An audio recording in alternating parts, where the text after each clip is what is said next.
Merci de votre fidélité. Il est midi à Dakar et partout et sur l'ensemble du réseau synchronisé de la RFM.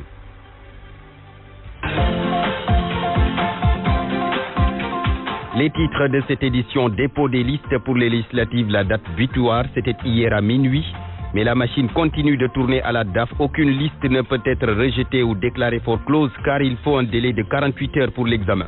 Maître Moussa Bokar Thiam met en garde Khalifa Sall et Aïssata Tall Sall. Le porte-parole adjoint du Parti socialiste déclare que ces responsables peuvent perdre leur mandat de député une fois élus s'ils démissionnent ou s'ils sont exclus du Parti socialiste.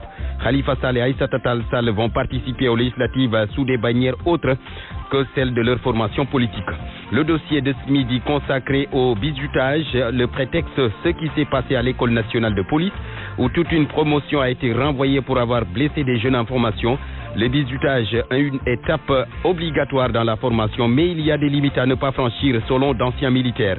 Monseigneur Benjamin Ndiaye formule des prières pour la paix au Sénégal. L'archevêque de Dakar a reçu ce matin une délégation du groupe Futur Média venue lui remettre une enveloppe symbolique, des packs d'eau et un lot de t-shirts pour le pèlerinage marial de Popenguine. Il aura lieu du 4 au 5 juin prochain. L'actualité internationale, Ousmane Gueye, bonjour. Bonjour Barthélémy Ngom, bonjour à tous. Les titres. Le chef d'état-major général des armées de Côte d'Ivoire en visite dans plusieurs casernes du pays. Le général Sékou Touré entend ramener la sérénité dans les rangs. Cela après les troubles de ces derniers jours qui ont fait 8 morts. Faut-il ou non un autre dialogue national au Gabon pour le directeur de campagne de Jean Ping lors de la dernière présidentielle? Il faut tourner la page et passer à autre chose. Nous serons à Libreville, Barthélémy. Le président tchadien Idriss Déby se sépare de 2 de ses ministres. Il serait impliqué dans des malversations. Il s'agit du ministre de l'aménagement du territoire et celui en charge des mines. Le sport, c'est avec Cher Tidiane Diagne. Cher, bonjour. Bonjour à vous, Barthélémy. Et qui domine l'actualité sportive? Le football avec le Mexique qui sera au menu du Sénégal demain en 8e de finale de la Coupe du Monde Junior qui se déroule en Corée du Sud. Vous entendrez dans ce journal Mayacine Mar, le directeur technique national, qui se prononce sur cette rencontre importantissime pour le football sénégalais. Nous avons parlé de la Corée, nous restons en Asie toujours pour revenir sur cet exploit des Lions du Sénégal. Il y a de cela 15 ans que le Sénégal avait battu en ouverture de la Coupe du Monde senior la France, qu'en a tiré comme résultat le football sénégalais. Entre-temps, vous entendrez la réponse de nos confrères dans ce journal. Et puis pour terminer, retenez que Arsenal a tranché et Arsène Wenger va rester à la tête des Gunners pour 2 saisons. Cela après multiples tergiversations qui se sont déroulées pendant le processus. Le développement de tous ces titres, cher Tidiane, dans le journal des sports, à suivre comme chaque mercredi la chronique de Mbaye Sidi Mbaye. Ousmane Gueye nous rejoindra à nouveau pour une lecture de la presse du jour, largement revenu sur le dépôt hier des listes de candidature pour les législatives. Point de vue justement sur la pléthore de listes en vue de ces législatives du 30 juillet prochain. Une quarantaine déposée hier. Comment vous appréciez cela? Quelle lecture vous en faites? Débat vers midi 30 minutes. RFM Midi. Barthélémy Ngom. Bienvenue à tous. Abdoulaye Diop est de la technique. Clôture du dépôt des listes pour les élections législatives du 30 juillet prochain. Elle était fixée hier 30 mai à minuit, mais la machine continue de tourner à la DAF. Des listes sont jusqu'à présent reçues au niveau de la commission installée à la direction de l'automatisation du fichier. Pour le moment, aucune liste ne peut être rejetée car il faut un délai de 48 heures pour l'examen des listes. Un reportage à la direction des élections à Djimadigen Samb. C'est un ouf de soulagement que Elhadji Ibrahima Mbow lâche. Bravo, Yangi Gizi, moment en direct là. Ouais, nous avons notre original de récépissé de dépôt. Il est le président du parti Union citoyenne Buntubi. Mais la satisfaction de recevoir son récépissé ne camoufle pas pour autant sa mine fatiguée. La procédure était longue et rude. Il faut le reconnaître, qu'on a beaucoup de lenteur. Hier, c'était quand même difficile. On est arrivé vers 22h30, 23h. Bousculade, beaucoup de monde, couloir étroit, il faisait chaud, il n'y avait pas de matériel, c'était pas très accueillant. Demande trop de papier. Je pense qu'il faudrait aussi revoir le code électoral. Aujourd'hui, nous allons au numérique. Les couloirs de la direction des élections sont à présent désengorgés. Cependant, il reste quelques accompagnants assis à même le sol. Des lenteurs dans la procédure, Le président de la commission se dédouane, El Hadji Malick Meng. La période de dépôt des listes a été ouverte depuis le vendredi et depuis lors, le dispositif adéquat était là en place et on attendait que les gens se présentent. Maintenant, c'est le dernier jour. Tout le monde a constaté qu'il y avait un rush extraordinaire ici, ce qui fait qu'effectivement, il y a eu peut-être quelques petites frictions. Il ajoute par ailleurs qu'aucune liste ne peut être rejetée pour le moment car il faut un délai de 48 heures pour les examiner dans le fond. Nous avons donc un délai de 48 heures au terme desquels des notifications sont adressées aux mandataires pour des corrections éventuelles. Il y a des choses qui peuvent être rectifiées, d'autres ne le sont pas. Mais par exemple, il y a des causes pour lesquelles il y a un rejet. On non-respect par exemple de la parité et beaucoup d'autres choses. Une quarantaine de listes est pour le moment reçue par la commission dirigée par El Hadji Malick Meng, tous des candidats pour les prochaines législatives. Le reportage de Adjiban Diguen semble noter qu'hier plus de 40 listes ont été déposées. Le porte-parole adjoint du Parti socialiste met en garde Khalifa Sall et Maître Aïssata Tall Sall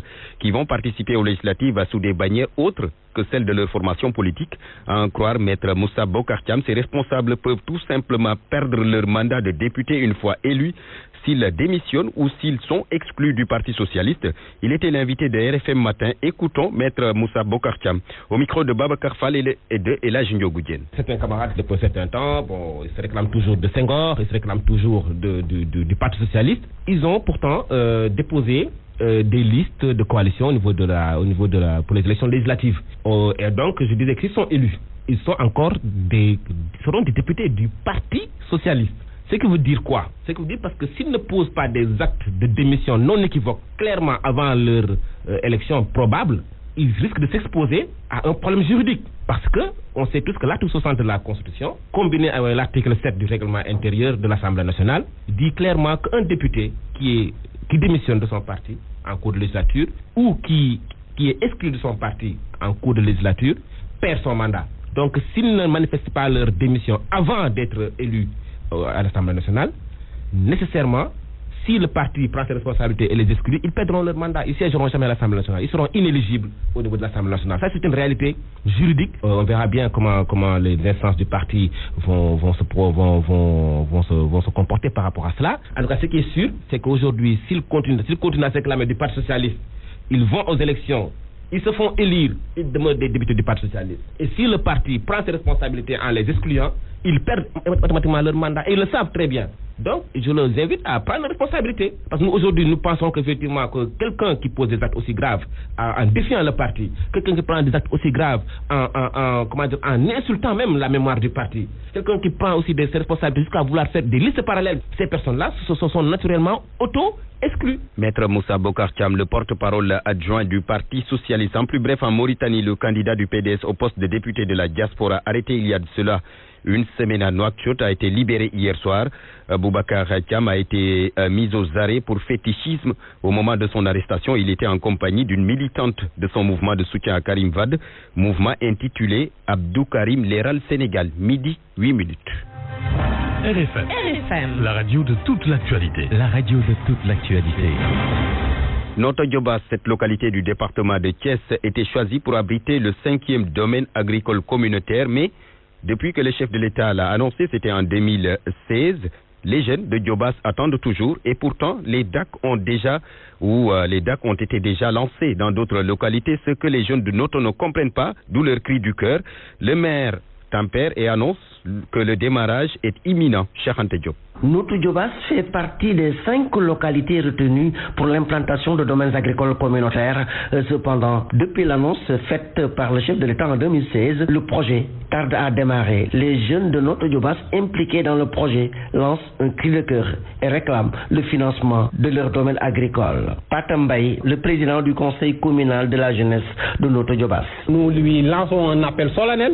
Nous lui disons que les populations sont encore une fois mobilisées autour des DAC. Les populations sont vraiment attendues et que nous lui demandons quand même de diligenter quand même les financements des DAC. On a suivi donc le lancement de financement pour 5 DAC à hauteur de 47 milliards avec la BID. Et on était très surpris quand même que Notto ne soit pas sur la liste de ces 5 DAC. Évidemment, le président accorde beaucoup d'importance à Notto. Alioune Sarr, le maire de Notto Diobass, par ailleurs ministre du Commerce, rassure les populations. Selon lui, les financements ne tardent pas à tomber. Oui, l'État, c'est toujours des projets qui prennent un peu de temps. Nous pensons que le product fair est extrêmement important. C'est des décaissements qui peuvent prendre du temps, mais nous sommes extrêmement confiants. Nous pensons que dans les prochains mois, ces lenteur seront surmontées, puis être réalisées.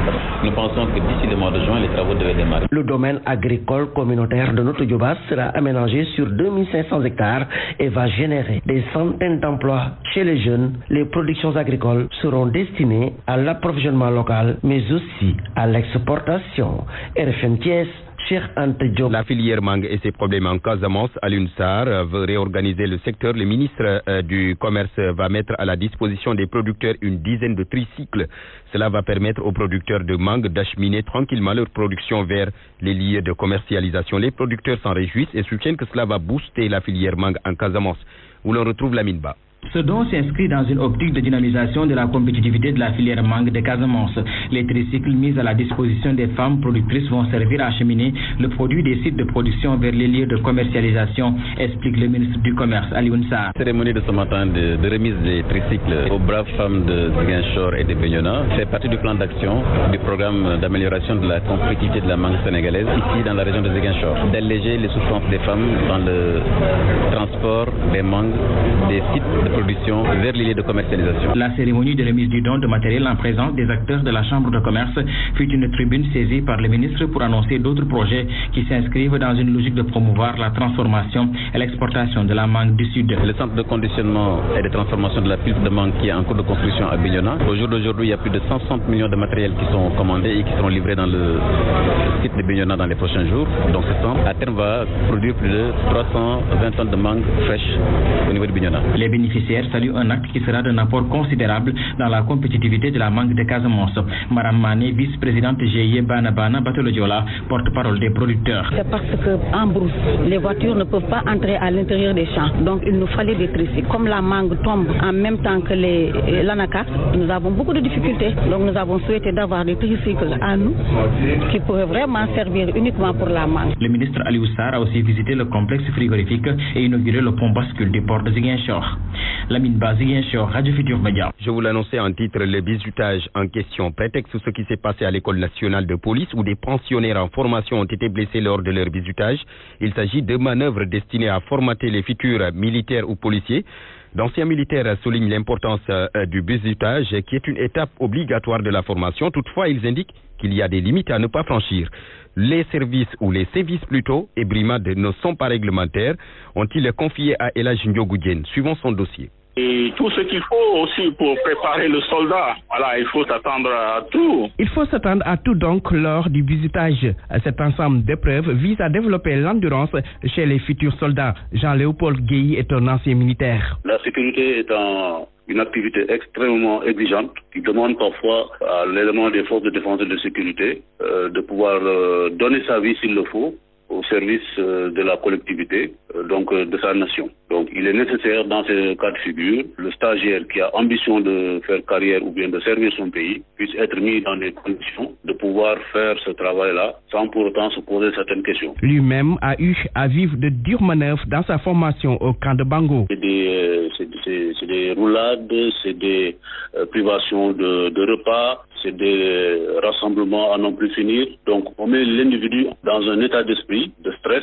qui lui permet effectivement d'abord de se connaître lui-même, parce qu'il est tout le temps sous pression physique, morale et psychologique. Mais quelles que soient les épreuves traversées, le soldat en sera préparé à affronter à tout danger, selon Issa Gueye, président de l'Association nationale des anciens militaires invalides du Sénégal. L'expérience que j'ai eue en Guinée-Bissau sur le terrain, il a fallu que je rampe sur plus de 100 mètres pour sortir du dispositif, où tous ceux qui étaient tombés sur ce dispositif ont été entre les mains des rebelles. Et là, quand je suis sorti, donc vraiment, j'ai prié, je remercie mes formateurs qui ont fait de moi quelqu'un qui a su être aujourd'hui vivant grâce à mon œuvre que j'avais. N'empêche, de la mesure et de la retenue sont requises chez les formateurs, précise Jean-Léopold Gueye. Pour ce qui est des sévices et brimades, comme on peut l'appeler, ne sont pas du tout prévus parce que le bizutage, c'est pas en fait des brimades. Parce que ça n'a rien de personnel, ça ne c'est pas pour blessés. Au-delà des sévices et blessures, les manœuvres font souvent des victimes. Ces dernières années, des élèves en formation ont perdu la vie dans des exercices. On peut en citer la pensionnaire de l'Ensoa, Ndeye Aïda Sène, décédée à Bango, ou encore le sapeur-pompier Chérif Ndaw, mort à Thiès. Et la liste est loin d'être exhaustive. RFM 94.0, la radio en puissance. Monseigneur Benjamin Ndiaye formule des prières pour la paix au Sénégal. L'archevêque de Dakar a reçu ce matin une délégation du groupe Futur Média venue lui remettre une enveloppe symbolique, des packs d'eau et un lot de t-shirts. C'est pour le pèlerinage marial de Popenguine, pèlerinage qui aura lieu les 4 et 5 juin prochains. Benjamin Ndiaye au micro de Moussa Sen. Nous allons prier pour vous, comme nous le faisons d'habitude. C'est notre première mission de prier. Et c'est aussi l'occasion pour moi de saluer vraiment votre professionnalisme. Je pense que vous avez une grande mission éducatrice de ce point de vue-là. Faire en sorte que les gens puissent s'écouter, parler, échanger, et même si on n'est pas d'accord, mais au moins qu'on se respecte dans nos différences. Et vraiment merci pour ce professionnalisme-là que je voudrais saluer. Vous êtes les transmetteurs d'un événement fort important. Vous permettez à des millions de personnes de par le monde de suivre l'événement qui va nous rassembler à Popenguine. Et notre mission, c'est de prier pour que toutes les prières qui seront faites ce jour-là, durant ce week-end-là du moins, bénéficient à notre pays pour une plus grande cohésion sociale, bénéficient surtout aux jeunes qui sont à la recherche d'emploi. Peut-être des opportunités se présentent à notre pays aujourd'hui, mais qu'on soit en mesure de bien les assumer, de les gérer au bénéfice de l'ensemble. RFM. L'actualité internationale. Ousmane Gueye, bonjour. Bonjour Barthélémy Ngom. Côte d'Ivoire d'abord, le retour de la sérénité dans les rangs de l'armée, une priorité du chef d'état-major général des armées. Le général Sékou Touré entame ce mercredi, Barthélémy, une visite dans les casernes du nord, de l'ouest et du centre du pays. Le SEMGAD Côte d'Ivoire veut ramener la sérénité dans les rangs de l'armée. Depuis plus de 2 mois, le pays vit des troubles causés par les protestations de certains soldats. Les derniers troubles ont fait 8 morts et plusieurs blessés. Troubles, Barthélémy, entre l'armée régulière et d'anciens rebelles démobilisés. Les réactions se poursuivent au Gabon après la publication officielle des conclusions du dialogue national. Après la sortie de Fidel de Jean-Ping demandant un autre dialogue, c'est au tour de l'ancien directeur de campagne du candidat malheureux à la dernière présidentielle de prendre la parole. René Ndemezo estime qu'il faut tourner la page. Libreville, on retrouve Yvan Antonio Ogola. 2 anciens barons du pouvoir, Casimir Oyemba et Guy Nzubandama, respectivement ancien premier ministre et ancien président de l'Assemblée nationale, des proches de Jean-Ping sortent du bois pour annoncer la tenue d'un nouveau dialogue entre Ali Bongo Ondimba et Jean-Ping. L'ancien directeur de campagne de Ping, parti répondre à l'appel d'Ali Bongo Ondimba, est contre cette idée. René Ndemezo Obiang. Les gens doivent avoir l'humilité, même lorsque ça leur déplaît un peu, avoir l'humilité de dire que si les autres ont fait quelque chose, oui, les autres ont fait quelque chose. Le troisième dialogue, le nouveau dialogue, les thématiques vont être exactement les questions. Alors il faut démontrer sur quel point la réflexion n'a pas été menée ou quelles sont les questions qui auraient dû être examinées et que ceux qui étaient au dialogue ont omis d'examiner. Toutefois, le chef de l'opposition au dialogue estime que ceux qui n'ont pas été présents ne sont pas exclus. Attendu cette fin de semaine, la réaction de Jean-Ping. Yvan Antonio Ogola, Libreville, RFM. Yvan Antonio Ogola, les conclusions du dialogue national donc qui au Gabon qui continue de susciter une polémique au Tchad à présent. Ousmane, le président Idriss Déby a limogé 2 de ses ministres. Il s'agit, Barthélémy, du ministre de l'aménagement du territoire Hamed Mahama Darolob et celui en charge des mines et de la géologie David Oudengar. Le décret lu hier à la radio nationale n'a donné aucune précision en revanche sur les motifs de leur renvoi du gouvernement, mais d'après une source officielle citée par l'agence France-Presse, les 2 ministres seraient épinglés dans des malversations par l'inspection générale d'État. Des soldats jugés pour viol, ça se passe au Soudan du Sud. Ils doivent s'expliquer sur le viol supposé de travailleuses humanitaires et le meurtre d'un journaliste sud-soudanais. Les précisions de Ramawad. Le procès des 13 soldats accusés d'avoir violé des travailleuses humanitaires s'est ouvert depuis hier devant un tribunal militaire de la capitale. Les mises en cause devront aussi répondre du délit de meurtre sur un journaliste local. Les faits remontent au 11 juillet 2016 lors de l'attaque de l'hôtel Terrain. situé à quelques mètres de Juba. L'attaque contre cet établissement est l'un des nombreux exemples d'atrocités commises dans le pays, livrées au chaos depuis plusieurs années. Les rapports écrits sur ces exactions insistent sur l'incapacité des casques bleus à protéger les populations. Un des rapports avait d'ailleurs mené au limogeage du commandant de la mission de l'ONU au Soudan du Sud. Rama Ouad de l'Afghanistan pour conclure, Barthélemy, avec cet attentat à la bombe qui a fait au moins 80 morts ce matin. L'attaque qui s'est passée au cœur de ville du pays a aussi fait plus de 300 blessés. Ousmane Gueye, merci. Midi 20 minutes. Parole aux auditeurs. L'actualité, qu'en pensez-vous? Moi, je pense que vous devez. Réagissez dans nos éditions d'information sur l'actualité. Bonjour. Oui, bienvenue sur cette antenne d'RFM. Du lundi au vendredi, vous avez la parole sur RFM.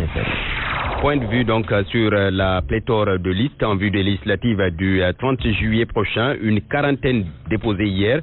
Comment vous appréciez cela? Quelle lecture vous en faites? Débat juste après la revue de la presse. RFM. Cher Tidiane Diagne, bonjour. Bonjour à vous, Pascal. Mondial U20 d'abord, le Sénégal à l'assaut du Mexique demain. Franchir le cap mexicain pour atteindre les quarts de finale, objectif des Lionceaux qui croisent donc les Sud-Américains. Le Mexique en foot similaire à celui de l'Équateur, formation que les Coto Boys ont croisé en match de poule. Maya Silmar, le directeur technique national que nous avons joint, nous parle des possibles réaménagements en l'absence de Ousseynou Cavin-Gagne, milieu récupérateur suspendu. Nous l'écoutons. Un léger réaménagement est nécessaire, forcément au milieu de terrain. Bon, mais à partir du moment où on récupère Bamba, je pense que Momo a fait une bonne entrée au milieu, c'est vrai, mais je pense qu'on sera beaucoup plus offensif au milieu. Je crois qu'on pense à avoir un milieu avec Achibou, Bamba et Crépin. Je pense que bon, c'est un milieu technique. C'est vrai que bon, il n'y aura pas la taille de Cavin ou de Momo, mais je pense qu'on peut partir sur ça. On est en train de réfléchir. L'autre également aussi, c'est peut-être également, nous perdons également notre allié gauche, Aou, parce qu'il a accumulé 2 cartons jaunes. Bon, mais je pense que nous avons en tout cas du renfort derrière. Mais vous savez, c'est des matchs éliminatoires directs. Je pense que c'est des matchs qu'il faut jouer avec un esprit conquérant. Je crois que c'est ce qu'il faut d'abord. Mis à part effectivement les options tactiques qu'il faut mettre en place, mais il faut être très motivé. Et sur ce point-là, je pense que nous avons bien motivé ces jeunes. Yacine Mar, le directeur technique national, sur les préparatifs de cette rencontre importante contre le Mexique prévue demain à partir de 7h30 heure de Dakar. Les rencontres des huitièmes de finale ont démarré.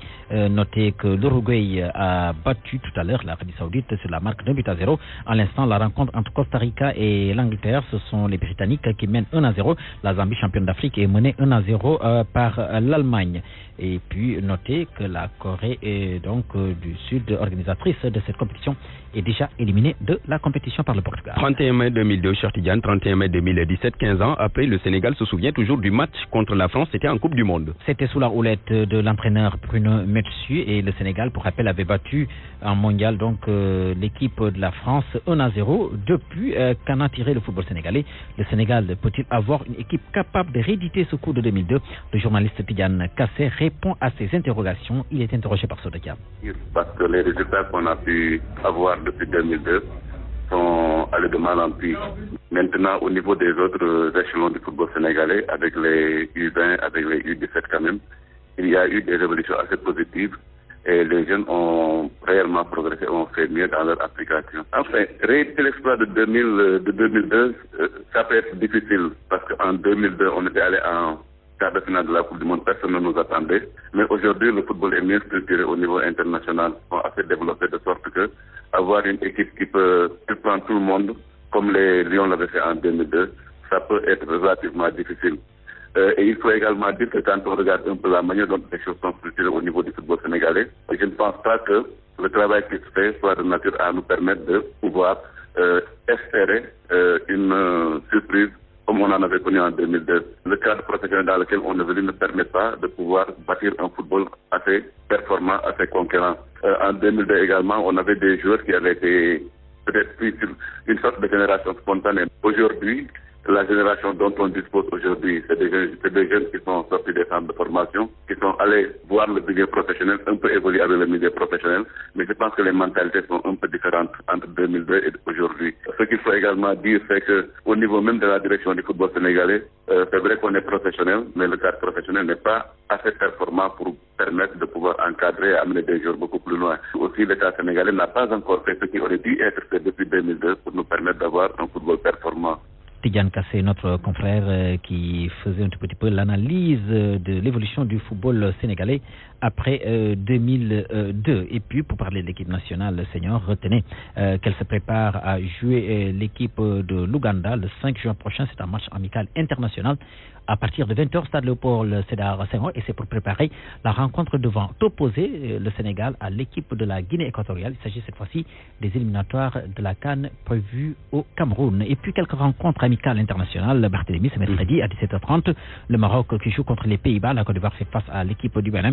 19h30, Italie contre Saint-Marin. Et puis pour terminer, Arsenal qui tient à son coach. Oui, il s'agit d'Arsène Wenger qui va rester à la tête des Gunners pour les 2 prochaines saisons.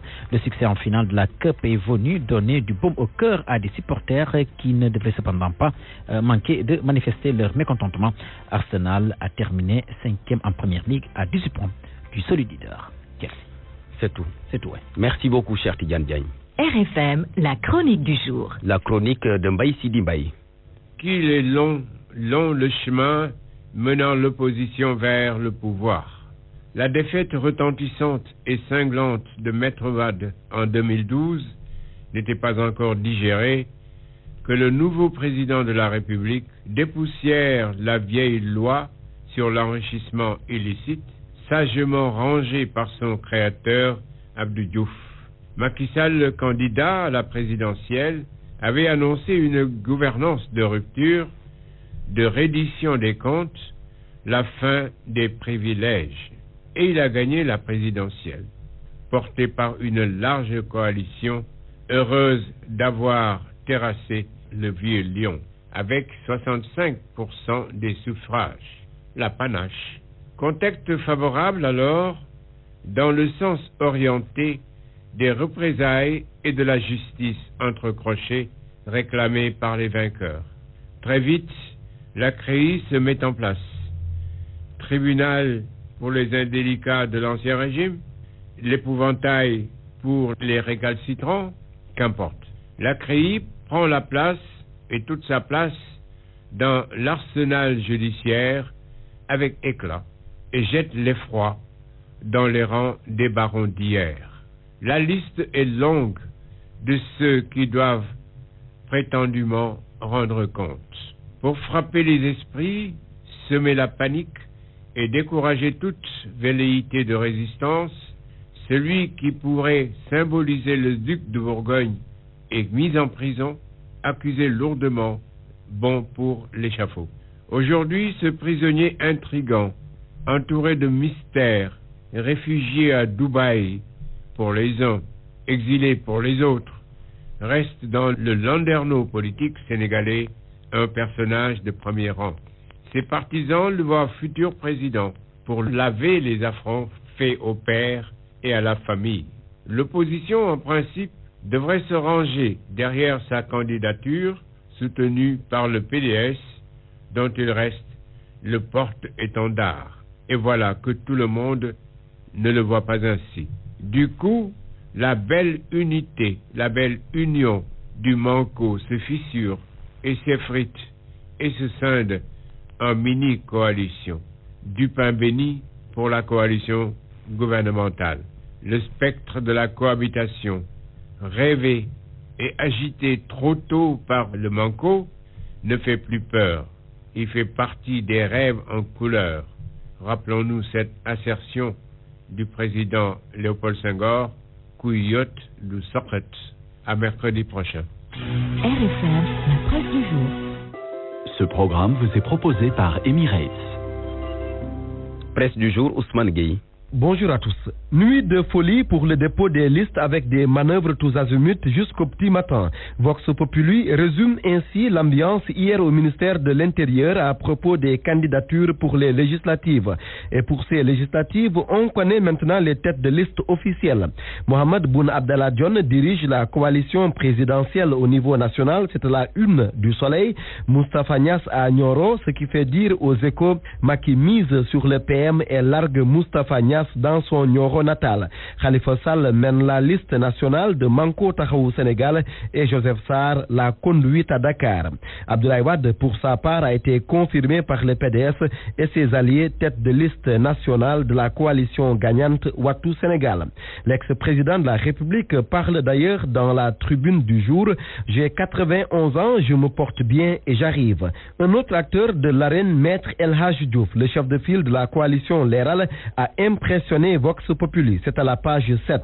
Retenu à la porte sans motif valable, il s'est finalement résolu à user de la force pour entrer et faire son dépôt à la direction générale des élections. La DGE, qui a reçu la candidature du chroniqueur de la 2STV, Mamodossi Tunkara, qui se jette dans la course aux législatives en solo, comprenez comme candidat indépendant. Les élections de représentativité des centrales syndicales, il y a eu de la précipitation pour Mademba Sok. Des pans entiers de syndicats qui n'ont pas voté, un fichier pas validé et scrupuleusement examiné, des quoi que le secrétaire général de l'UNSAS dit avoir vu venir dans l'Observateur. Abdou Fati de la Confédération des syndicats autonomes déplore aussi une impréparation des cas d'omission, par exemple à Mbacké, à la page 5 de Enquête, là où le Soleil parle d'un scrutin qui s'est bien déroulé à Saint-Louis et des résultats qui commencent à tomber à Dakar avec la CNTS en tête au bureau de vote de la SONES. Toute une promo d'élèves, officiers et commissaires professionnels décimés à l'École nationale de la police. Les Échos en parlent et citent des sources faisant état de pratiques de torture et de sévices corporels à l'origine de la frustration de la 42e promo. Vieux Père Ndiaye, l'auteur de l'article, révèle que l'enquête sur ces accusations et l'affaire en général a été confiée à la direction de l'inspection des services de sécurité. Le quotidien qui livre la vérité sur l'affaire, pour reprendre Bokar Sakho, explique que les professionnels qui ont au moins 5 ans d'ancienneté dans la police n'ont pas voulu ce qu'ils appellent le bisoutage. L'économie et les chiffres de Amadou Ba dans l'Observateur. Le ministre de l'économie souligne que pour 2017, un taux de croissance de 6,8% est projeté. Les Échos, eux, reprennent le secrétaire général du même ministère, Cheikh Tidiane Diop. Il assure que les résultats obtenus sont satisfaisants. Dans ce stade, le milieu de terrain des Lions se prononce sur la rencontre prévue contre l'Ouganda à Dakar. Selon Henri Cévé, elle n'est amicale que de nom. Ce programme vous a été proposé par Emirates. Point de vue. Regard croisé sur l'actualité du jour. Point de vue sur la pléthore de listes en vue des législatives au Sénégal. Législatives prévues le 30 juillet prochain, une quarantaine déposées hier. Comment vous appréciez cela? Quelle lecture vous en faites? Le débat donc c'est à l'instant. Nous avons en ligne Barkaba. Barka, bonjour. Bonjour Barthélémy. Vous êtes journaliste directeur de TFM Info. Nous avons également en ligne Cheikh Ahmed Bamba Diagne. Monsieur Diagne, bonjour. Bonjour. Alors, comment votent les Sénégalais? Analyse du comportement de l'électeur du 20 mars 2016. C'est donc le titre de l'ouvrage que vous avez récemment dédicacé. D'abord, la première question à Barkaba. Barka, on a assisté à une pléthore de listes pour les législatives du 30 juillet prochain. Environ 45 listes déposées hier au ministère de l'Intérieur. D'abord, quelle lecture vous en faites? Comment vous appréciez cela? On va en faire au moins 2 lectures.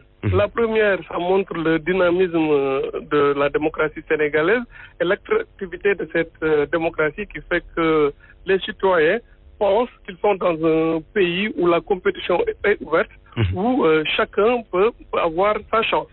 Mais le deuxième aspect, pour moi, c'est que cette profusion de listes amène une sorte de brouillard dans le jeu politique, un manque de lisibilité qui fait aussi que la politique actuellement au Sénégal peut être perçue comme un business rentable, comme on investirait dans un GIE pour avoir des taxis ou donc pour vous, l'électeur peut facilement se perdre d'un candidat à l'autre.